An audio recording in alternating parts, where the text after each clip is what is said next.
Okay, the first mid-range Pixel phones, the Pixel 3a and the 3a XL, was released in 2019.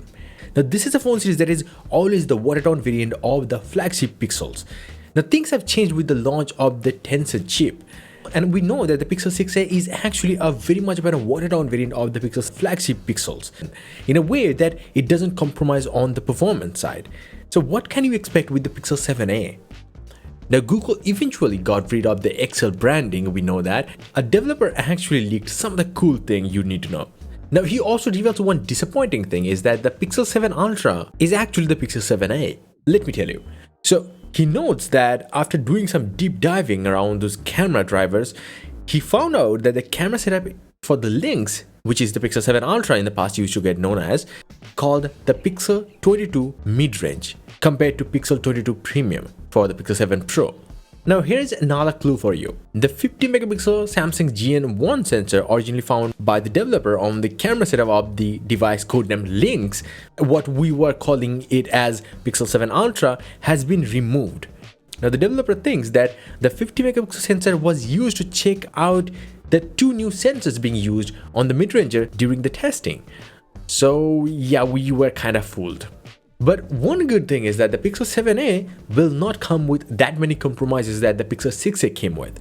Like, there would be a high refresh rate screen, a 90Hz one, much required. Wireless charging is finally coming, which also should have came with the Pixel 6a, but sadly it didn't.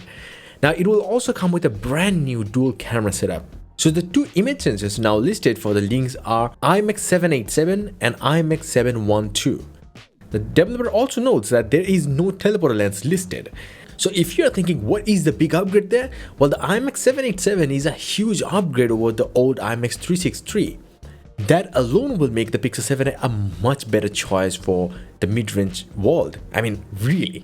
Now he also says the display panel will come from Samsung, and it will also include the 90Hz refresh rate, so that's actually great. And also the Lynx will be the first Google Tensor powered device to have a Qualcomm Wi-Fi Bluetooth chip. That is a little odd, but hey, that's the thing. Now the 5G modem, we don't know at this moment, but it might be from Samsung.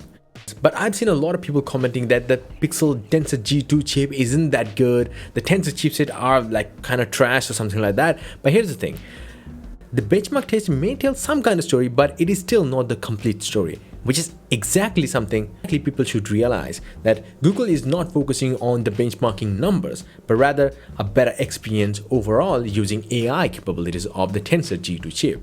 So going by that logic, well, definitely you're gonna see the same kind of improvements in the Tensor G3 chip. Maybe a little bit of CPU and GPU upgrades, but mostly in the AI capabilities. But we will get to know more about those in the upcoming leaks. So definitely subscribe this channel for that.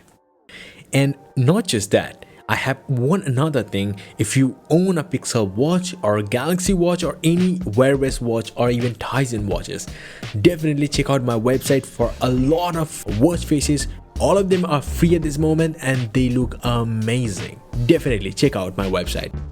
And here's the thing, you probably want this wallpaper pack, or maybe this one, or maybe that one, or probably all of them.